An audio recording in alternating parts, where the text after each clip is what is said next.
میں نے زمین کے مشرقوں اور مغربوں میں پھر کر دیکھا مگر کسی باپ کے بیٹوں کو۔ السلام علیکم ورحمۃ اللہ وبرکاتہ۔ دوستو، محرم سیریز ایپیسوڈ نمبر 1 امید کرتے ہیں آپ سماعت کیے ہوں گے۔ اگر نہیں کیے تو ڈسکرپشن میں لنک دیا ہوا ہے، وہاں جا کر آپ ابھی سماعت کریں۔ چلیے اب محرم سیریز ایپیسوڈ نمبر عظمت و شان اہل بیت رسول صلی اللہ علیہ وسلم مولانا عبدالحبیب اختری صاحب سے سماعت کرتے ہیں۔ چلیے سنیں۔ میں نے زمین کے مشرقوں اور مغربوں میں پھر کر دیکھا مگر کسی باپ کے بیٹوں کو بنو ہاشم سے افضل نہ پایا۔ میں قیامت کے دن اپنی امت میں سب سے پہلے اپنی اہل بیت کی شفاعت۔ علماء کرام فرماتے ہیں دنیا سے سادات کرام کا اٹھ جانا قیامت کی نشانیوں میں سے ایک نشانی ہے۔ ان کی محبت عمر کو طویل اور قیامت کے دن چہروں کو منور کرتی ہے، جبکہ ان کا بغض اس سے الٹ برے نتائج کا سبب بنتا ہے۔ جنت کے ہیں بہرے مدح خانے۔ بسم اللہ الرحمن الرحیم، السلام علیکم ورحمۃ اللہ وبرکاتہ۔ ناظرین، ویب سیریز عظمت و شان اہل بیت کے آج کے ایپیسوڈ میں ایک بار پھر آپ کو خوش آمدید کہتے ہیں۔ ناظرین، ہمارے ایپیسوڈ کا ایک فارمیٹ ہے جو ہم نے آپ کو پہلے بھی بیان کیا کہ شروع میں ایک واقعہ سناتے ہیں، پھر اپنے ٹاپک کی طرف آتے ہیں اور آخر میں اہل بیت ہی کے خاندان کے کسی عظیم فرد کا کوئی کال سنتے ہیں۔ آج کا واقعہ کیا ہے؟ ناظرین، ایک راوی گزرے ہیں ابو حبیب رحمۃ اللہ تعالی۔ آپ فرماتے ہیں کہ میں نے پیارے آقا علیہ الصلوۃ والسلام کی خواب میں زیارت کی۔ میں نے دیکھا کہ آپ علیہ الصلوۃ والسلام مسجد میں تشریف فرما ہے، جہاں ہر سال ہمارے شہر کے حاجی آتے ہیں۔ میں نے آپ علیہ الصلوۃ والسلام کی خدمت میں حاضر ہو کر سلام عرض کیا اور آپ کے سامنے بیٹھ گیا۔ آپ کے پاس ایک تھال دیکھا جس میں سیحانی کھجوریں تھیں۔ آپ علیہ الصلوۃ والسلام نے ان میں سے مجھے مٹھی بھر کھجوریں عنایت فرما دی۔ میں نے جب ان کو شمار کیا تو وہ 18 کھجوریں تھیں۔ میں نے اپنے خواب کی تعبیر یہ نکالی کہ ہر کھجور کے بدلے شاید میں ہر سال زندہ رہوں گا، اور وقت گزرتا گیا۔ اس خواب کے 20 دنوں کے بعد جب میں اپنی ایک زمین پر تھا جو کاشت کے لیے تیار کی جا رہی تھی، تو اس دوران میرے پاس ایک شخص نے آ کر خبر دی کہ حضرت سیدنا ابو الحسن امام علی رضا رضی اللہ تعالیٰ عنہ تشریف لائے۔ ناظرین، یہ امام علی رضا امام موسیٰ کاظم کے صاحبزادے ہیں، اور بتانے والے نے بتایا کہ آپ فلاں مسجد میں ٹھہرے ہوئے ہیں اور لوگ ہر طرف سے آپ سے ملنے آ رہے ہیں، برکتیں لینے آ رہے ہیں۔ یہ وہی مسجد تھی جو میں نے خواب میں دیکھی تھی کہ جہاں پیارے آقا علیہ الصلوۃ والسلام تشریف لائے تھے۔ ابو حبیب فرماتے کہ میں حضرت امام علی رضا کے دیدار کے لیے مسجد کی طرف چل پڑا۔ جب میں مسجد میں پہنچا تو اسی جگہ امام علی رضا کو بیٹھا دیکھا جہاں میں نے سرور کائنات علیہ الصلوۃ والسلام کو بیٹھے ہوئے دیکھا۔ آپ کے نیچے بھی ویسی ہی چٹائی تھی جیسی نبی پاک علیہ الصلوۃ والسلام کے قدموں تلے بچھی ہوئی تھی۔ آپ کے آگے مدینہ منورہ کے برتنوں میں سے ایک تھال رکھا ہوا تھا اور ویسی ہی کھجوریں تھیں۔ میں حیران ہوا اور میں نے سلام عرض کیا۔ آپ نے جواب دیا اور قریب بلا کر مجھے مٹھی بھر کھجوریں عطا فرما دی۔ کہتے میں نے جب وہ کھجوریں گنی تو وہ اتنی ہی تعداد میں تھی جتنی مجھے نبی پاک علیہ الصلوۃ والسلام نے عطا فرمائی تھی۔ یہ دیکھ کر میں نے امام سے عرض کی کہ حضور اور بھی عنایت فرما دیں۔ تو آپ رحمۃ اللہ تعالی نے فرمایا اگر جناب رسول اللہ صلی اللہ تعالی علیہ وسلم زیادہ دیتے تو میں بھی زیادہ کر دیتا۔ کیا بات ہے! یہ نگاہ کرامت تھی پیارے آقا علیہ الصلوۃ والسلام کے خانوادے سے تعلق رکھنے والے امام علی رضا رحمۃ اللہ تعالی کی۔ چاہیں تو اشاروں سے اپنے کایا ہی پلٹ دیں دنیا کی، یہ شان ہے ان کے غلاموں کی، تو سرکار کا عالم کیا ہوگا۔ اب آتے ہیں آج کے ٹاپک کی طرف۔ ناظرین، آج ہم سنیں گے ہمارے پیارے آقا علیہ الصلوۃ والسلام کے اہل بیت کی خصوصیات۔ آج ہم انشاءاللہ اپروکسیمیٹلی 10 کے قریب اسپیشلٹیز خصوصیات سنیں گے۔ اہل بیت کرام کی پہلی خصوصیت تو یہ ہے کہ ان پر صدقہ و زکوٰۃ لینا حرام ہے۔ آپ علیہ الصلوۃ والسلام کے ایک چچازاد بھائی ہیں ربیعہ بن حارث۔ ایک مرتبہ یہ اور حضور علیہ الصلوۃ والسلام کے چچا حضرت عباس رضی اللہ تعالیٰ اکٹھے ہوئے اور دونوں نے اپنے بیٹوں یعنی عبد المطلب بن ربیعہ اور فضل بن عباس، ان دونوں کے بارے میں کہا کہ اگر ہم ان دونوں لڑکوں کو نبی پاک علیہ الصلوۃ والسلام کی خدمت میں بھیجیں اور یہ دونوں آپ سے بات کریں کہ آپ ان دونوں کو صدقات کی وصولی یعنی صدقات ریسیو کرنے پر مقرر فرما دیں، اور جس طرح دوسرے ریسیو کرنے والوں کو بھی اس میں سے کچھ نہ کچھ ملتا ہے، اس کا مزدوری ملتی ہے اس کام کے بدلے میں، اس طرح ان کو بھی مل جائے گا اور یہ ان دونوں کا سورس آف انکم بن جائے گا اور یہ اچھا ہو جائے گا۔ یہ دونوں حضرات ابھی اسی مشورے میں مشغول تھے کہ مولا علی شیر خدا کرم اللہ تعالی وجہ الکریم تشریف لائے اور وہ بھی پاس کھڑے ہو گئے۔ جب انہوں نے مولا علی کے سامنے بات کا ذکر کیا تو انہوں نے فرمایا کہ آپ دونوں ایسا نہ کریں، نبی پاک علیہ الصلوۃ والسلام اس کام کے لیے ان ہستیوں کو اجازت نہیں دیں گے۔ بہرحال انہوں نے کہا کہ ہم نبی پاک سے ڈسکس کرنا چاہتے ہیں. تو مولا علی نے فرمایا کہ ٹھیک ہے آپ ان دونوں کو بھیج دیں. سو حضرت عبد المطلب بن ربیہ اور حضرت فضل بن عباس رضی اللہ تعالیٰ عنہما یہ دونوں وہاں سے چلے آئے. اب ظہر کی نماز کا وقت تھا. پیارے آقا علیہ الصلوۃ والسلام نے ظہر ادا فرمائی تو یہ دونوں صحابہ آپ سے پہلے آپ کے حجرے کے قریب پہنچ گئے. نبی پاک تشریف لائے تو اپنائیت کے طور پر ان دونوں کے کان پکڑے اور پھر فرمایا کہ تم دونوں کے دل میں جو کچھ ہے نکالو, یعنی اس بات کا اظہار کرو جو بات کرنے آئے ہو. پھر حجرے میں داخل ہوئے. یہ دونوں یعنی ابن ربیہ اور فضل بن عباس بھی داخل ہوئے. روایت میں آتا کہ ان دونوں نے گفتگو بھی ایک دوسرے پر ڈالنا شروع کر دی کہ آپ بات کریں یا آپ بات کریں. بہرحال اب کسی ایک نے گفتگو شروع کرتے ہوئے نبی پاک کی بارگاہ میں عرض کی کہ اے اللہ کے رسول صلی اللہ علیہ وسلم, آپ سب لوگوں سے بڑھ کر احسان کرنے والے اور سب لوگوں سے زیادہ صلہ رحمی کرنے والے ہیں. عرض یہ کہ ہم دونوں نکاح کی عمر کو پہنچ گئے ہیں اور اس لیے حاضر ہوئے ہیں کہ آپ ہمیں بھی صدقات میں سے کچھ صدقات کی وصولی کے لیے مقرر فرما دیں. ہم جا کر صدقات جمع کریں گے, آپ کو لا کر دیں گے. جس طرح جو لا کر دیتے انہیں مزدوری وغیرہ ملتی ہے, ہمیں بھی مل جائے گی. ناظرین, اب معاملہ یہ تھا کہ اس دور میں کامنلی یعنی عامل جو زکوٰۃ ہوتے تھے نا, زکوٰۃ جمع کرنے والے, ان کو جو اجرت دی جاتی تھی وہ زکوٰۃ ہی میں سے دی جاتی تھی. اور یہ دونوں حضرات اہل بیت میں سے ہیں. اب یہ دونوں آپ علیہ الصلوۃ والسلام سے ایک ایسی جاب مانگ رہے تھے کہ اس کی اجرت زکوٰۃ میں سے دی جائے. تو نبی پاک علیہ الصلوۃ والسلام یہ بات سن کر خاصی دیر تک خاموش رہے.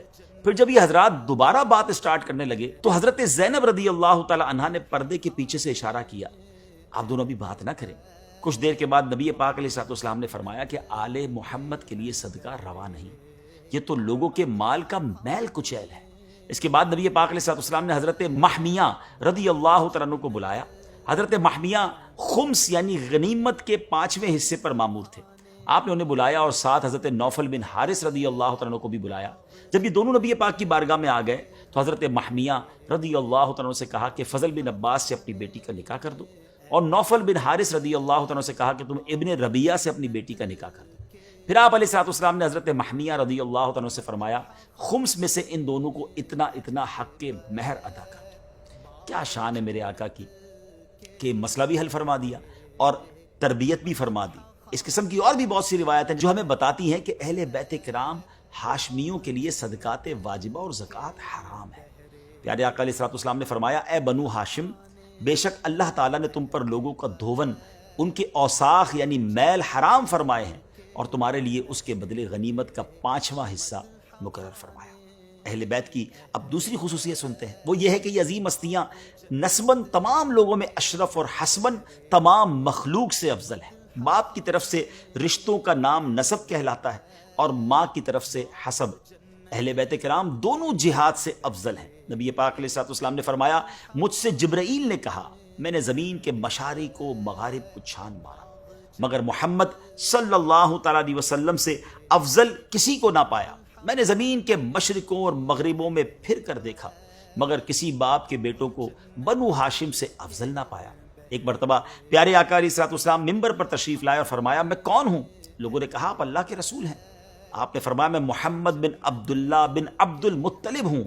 اللہ تبارک و تعالیٰ نے مخلوق کو تخلیق فرمایا تو مجھے بہترین مخلوق میں پیدا فرمایا, پھر اس کے 2 گروہ بنائے تو میرے لیے بہترین گروہ مقرر کیا, پھر اللہ تبارک و تعالیٰ نے قبیلے بنائے تو میرے لیے بہترین قبیلہ مقرر فرمایا, پھر اس قبیلے کے گھر بنائے تو مجھے بہترین گھر میں پیدا کیا, اور فرمایا میں قیامت کے دن اپنی امت میں سب سے پہلے اپنی اہل بیت کی شفاعت کروں.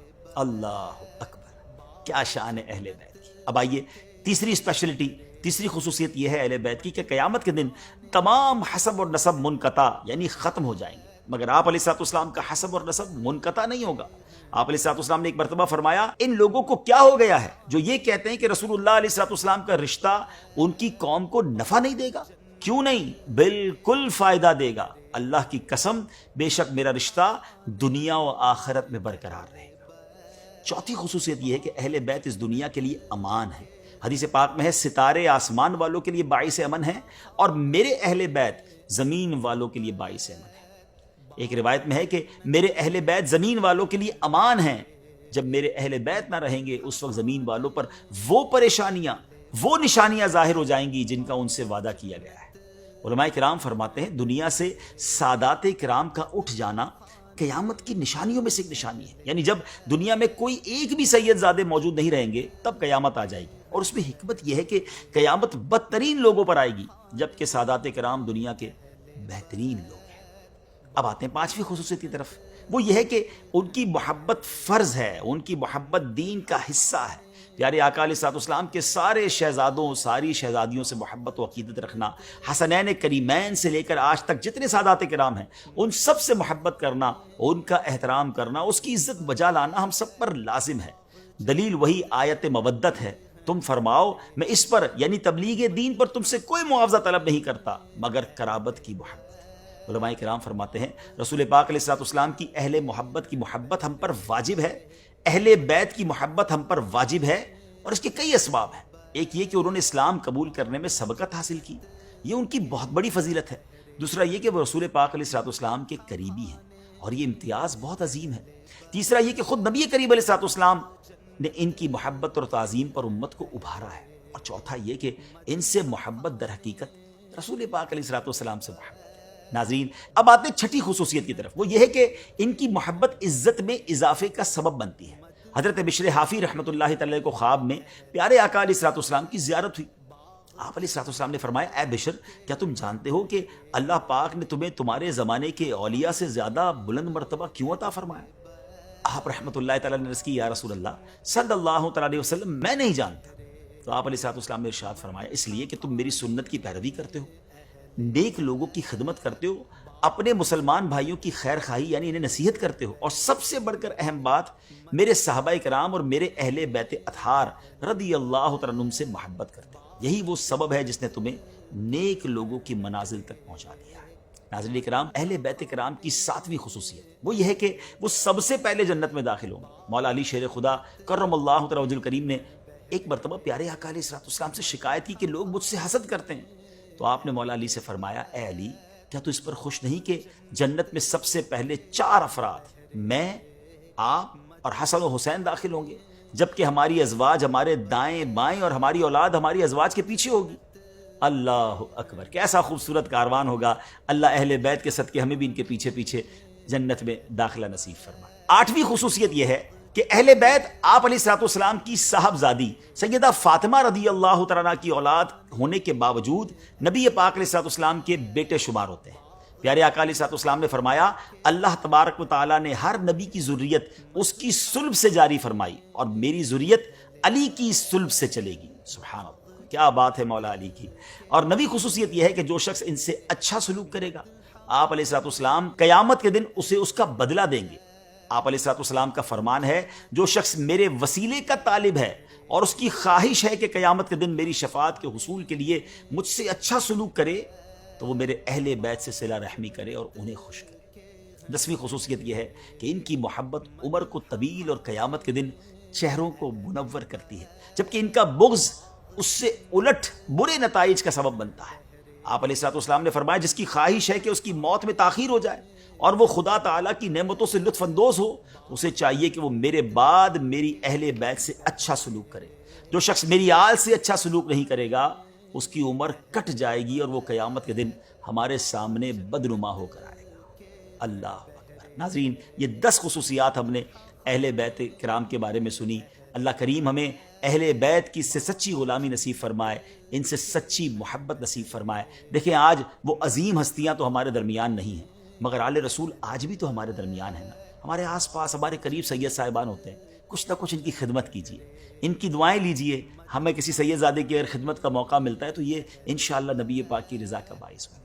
اب اپنے پروگرام کو، اپنے ایپیسوڈ کو ختم کرنے سے پہلے ایک خوبصورت گولڈن ورڈ سنتے ہیں، خوبصورت کال سنتے ہیں۔ امام تقی محمد جواد رضی اللہ تعالیٰ کا فرمان، آپ فرماتے ہیں دین عزت ہے، علم خزانہ ہے، خاموشی نور ہے، تنہائی زہد و تقویٰ ہے۔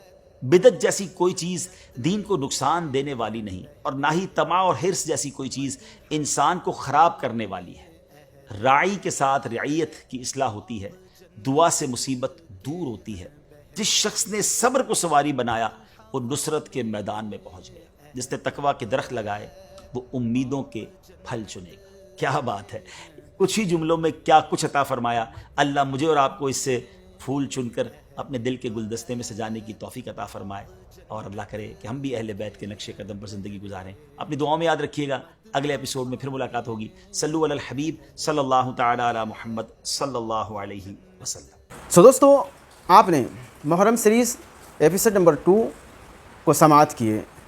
یہ ایپیسوڈ آپ کو کیسا لگا کمنٹ کر کے ضرور بتائیے گا, اور لائک شیئر ضرور کیجیے گا. اور ہاں, یہ محرم الحرام کا مہینہ چل رہا ہے اور اس ماہ میں اہل بیت اعظام کا ذکر خیر کثرت سے ہوا کرتے ہیں. سو اس ویڈیو کو, اس ایپیسوڈ کو اور ان سیریز کو آپ جہاں تک ہو سکے اپنے دوست, اپنے احباب, اپنے رشتہ داری میں شیئر کریں تاکہ انہیں عظمت و شان اہل بیت رسول پتہ چلے کہ ان کی شان و مرتبہ کیا ہے. سو اسے زیادہ سے زیادہ شیئر کریں. ملتے ہیں کسی اور ویڈیو میں, تب تک اپنا خیال رکھیں. خدا حافظ. السلام علیکم ورحمۃ اللہ.